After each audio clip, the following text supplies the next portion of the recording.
Zelo zanimivo, ko si v tem delu religije si napisal, da je smisel življenja zate izkusiti vse, kar življenje ponuja in končna združitev z izvorom. Jaz bi tebe vprašal, kolikrat in kako si začutil, da smo vsi neki te fraktali oziroma particije, lahko rečeva enosti, delci enosti? Ja, to stanje, rečemo i stanje enosti, stanje transcendence ali pa stanje popolne odsotnosti misli, čustev in tako naprej, torej ko ne percipiramo več s petimi čutili, to stanje enosti lahko začutiš v globoki meditaciji, ne takoj, ne? Torej jasno potrebuješ najprej lahko to prebereš.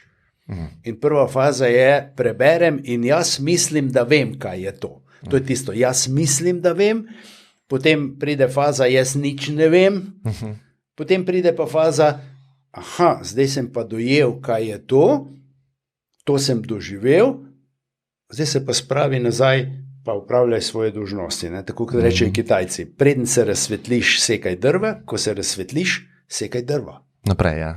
Naprej, se nimaš kaj drugega. Ne? Torej, jaz sem eno tako zgodbo, ki je bila resnična v Zagrebu, pa je resnična, so bili 3 Indijci, že 20 leti nazaj, ki so prišli v Ljubljano en teden predavati pač duhovnežem, ne? In so, 2 sta predavala, eden je pa kuhal specialno hrano za njih, ne? Torej, in po parih dneh rekli so pa, da je eden od njih je razsvetljen. In zdaj, kaj ljudje mislijo? Eden od teh, ki predava. In se je eden upal vprašati po nekaj dneh, katero 2 je razsvetljen, pa je dobil odgovor, tisti, ki kuha, on ne rabi več predavati. Mi dva pa še predavamo, ker še nismo razsvetljena. Ne, ljudje bi rekli, ja, kuhar, kaj, kuhar bo razsvetljen? Ja, seveda. Ja, se to je zelo zanimivo. Jaz recimo imam spomin na to izkušnjo, ampak to ne govorim zato, da bi karkoli želel sporočiti. Bolj me zanima, zakaj to pozabimo, ne? Ker moja izkušnja je taka, da spomin na to je zgolj takšen, da ni bilo dvoma, da je to res. Zdajle trenutno pa, mislim, te besede so itak prazne, ki jih govorim, da sem to začutil. Ne? Zakaj, kaj je namen tega izgube spomina na to? Ja, po vsej verjetnosti, da na nek način, da se skozi izkušnje najdemo način, kako se bomo znebili raznih ujetosti v koncepte, obsojanje, sodbe in tako naprej. Meni je blizu tu definicija, sem prebral eno tako modro zadevo pri enem kiparju, ko so ga vprašali vrhunski, kako ti uspe iz enega tega kamna narediti takega človeka. Ja, je rekel, glej, jaz imam vizijo, jaz vidim tega človeka v kamnu, potem pa samo odklešem tisto, kar je odveč. Ful enostavno. In tudi mi, ne, v resnici, da bi postali bolj humani, da bi postali nadčlovek, enostavno odklešemo tisto, kar je. Torej, v resnici je duhovna pot ne pridobivanje, ampak osvobajanje. Osvobajanje od vsega tega. Seveda, to je tudi, jaz se 30 let s tem ukvarjam, ne, nekaj stvari sem se osvobodil, v nekaterih zadevah sem pa še ujet. In to dnevno najdem še kaj, da me še kaj zmoti. Ne? Torej, če me zmoti najbolj, ne vem, brutalen ukrep vlade ali pa politika ali pa karkoli, to pomeni, da imam tu še ful zadelati. Da imam tu še ful zadelati, ne? In da je treba se priditi ne naučiti se, pa ne zato, ker moram, ampak dojeti, da je vsak ta človek tudi človek, da je nekje, da je znotraj, če je kamen, da je znotraj tega kamen on idealen kot človek, da pa tisto niso še odklesali. Ne? In da moraš sprejeti v tem.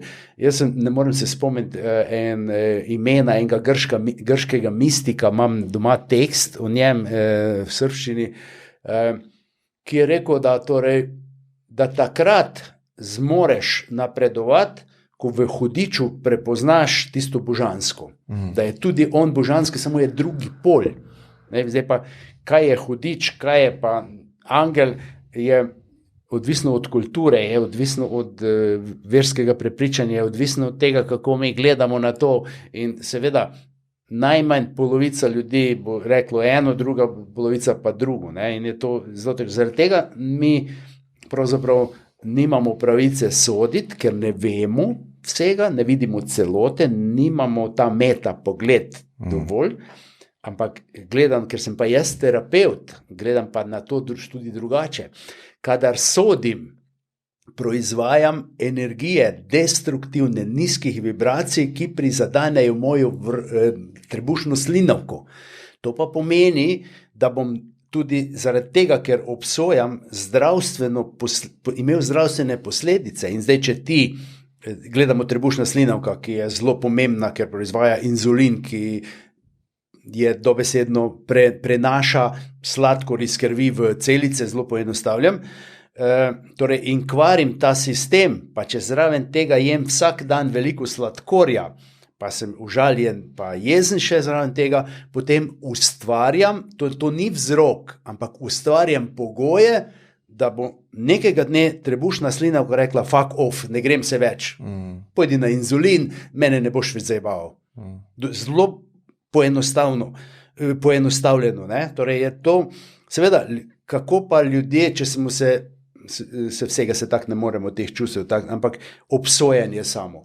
Kako pa ljudje to vidijo, kdaj obsojajo, to je pa različno. Torej, nekdo reče, to pa ni res, da jaz obsojam. Jaz obsojam samo tiste, ki si to zaslužijo. Jaz pa rečem, ja, dejte mi drugič prenesti meter, s katerim ste to merili, pa ma skup zmerila, da vidimo, kdo si to zasluži. To je relativno. Kdo si pa zasluži? Mislim, kdo si zasluži?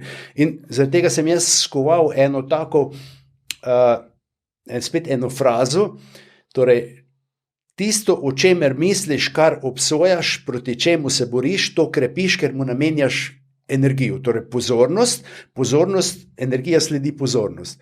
Torej, ne se boriti proti nekomu ali nečemu, ampak se bori za nekaj boljšega.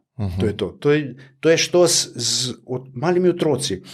Mali otrok ima vzame nek umazan kamen ali pa nekaj in se ga drži in mu ga ne moreš vzeti, ker razvije moč, da mu ga ne moreš vzeti, nobena grožnja, ne? Ja, kako to narediš? Ja, samo pokažeš mu neko lepšo igračko, on to spusti in vzame ono drugo. Vse tako funkcioniramo mi tudi, ne? Torej, daj nam nekaj boljšega in se bori za nekaj. In potem bo svet drugačen. Seveda, ker pa večinsko ljudje delujejo tako, da obsojajo. Moderno je na televiziji reči, ja, obsojam ono drugo stranko, obsojam to stranko, obsojam multinacionalko, obsojam, ne vem, ministra, obsojam policiste.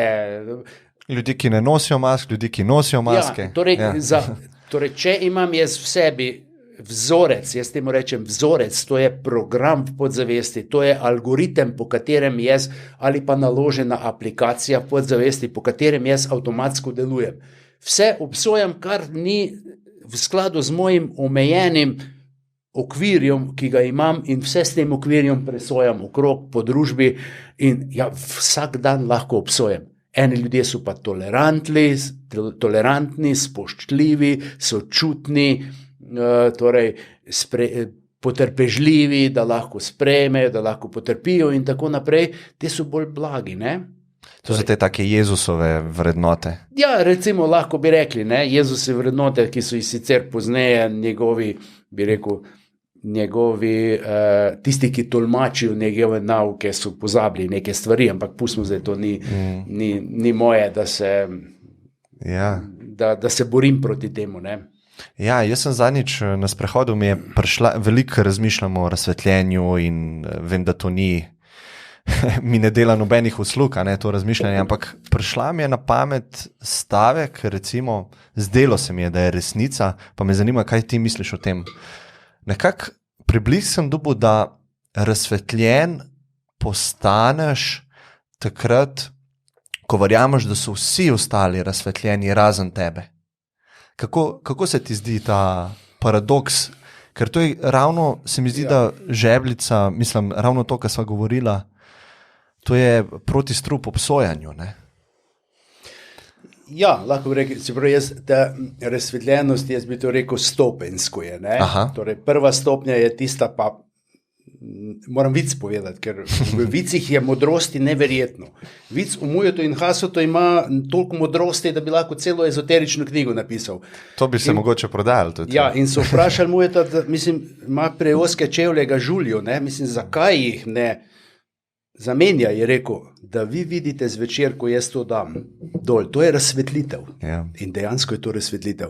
In tako tudi, to bi lahko bila prispodoba, da ko se znebim nečesa, recimo obsojanja, ko se znebim igranja vloge žrtve, ko se znebim česarkoli, to je tist flash, ko narkomano, ko dobi heroin, flash, glej, osvobodil se, kar naenkrat je lažje, kar naenkrat je vse, svet čist drugačen, meni so veliko krat govorili na terapijah, ja pa sej, nič se ni spremenilo, niti moj mož, niti otroci, niti služba, ampak jaz zdaj tako fajn živim, ker jih ne obsojam, ker jih sprejemam, ker sem tolerantna, ker ne bom takoj moža napadla, če ni isti dan žarnico zamenjal, ali pa otroci so odložili nekaj tam, kar v hodnik in tako naprej. To je delna razsvetlitev. Seveda, tista prava razsvetlitev, jaz bi rekel, da mi lahko ugibamo ali pa, če nekdo nekaj napiše, ne moremo vedeti, kaj to je, ampak rekel bi pa,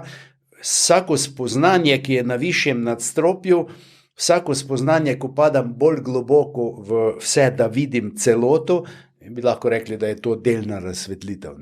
Ampak delno smo mi vsi razsvetljeni, vendar torej, lahko rekli, da smo vsi že razsvetljeni, vendar smo še vedno kocka marmorja, ki jo treba izklesati, da potem vidimo, kaj je tisto znotraj. Ampak kdaj bomo to vedeli? Ne vem, ko bomo, torej, lahko reči, da nekaj ljudi verjetno je razsvetljenih v svetu, ampak po moje te se ne mečejo ven. A jih je sploh možno zaznati, če nisi razsvetljen? Ne, zaznaš ga kot nekaj, kar je, bi rekel, svetlejše od tebe, kar je nekaj, kar je bolj karizmatično pomeni, kar ima več energije, in ko padaš v njihovo bližino, bolj si direktno ali pa prebereš kaj od njih ali pa poslušaš predavanje, potem te vibracije preplavijo zato, ker so višje od tvojih in če se prepustiš, imaš od tega koristi. V resnici od takih ljudi je korist tudi, če je samo v življenju, brez da kakšne posebne nauke.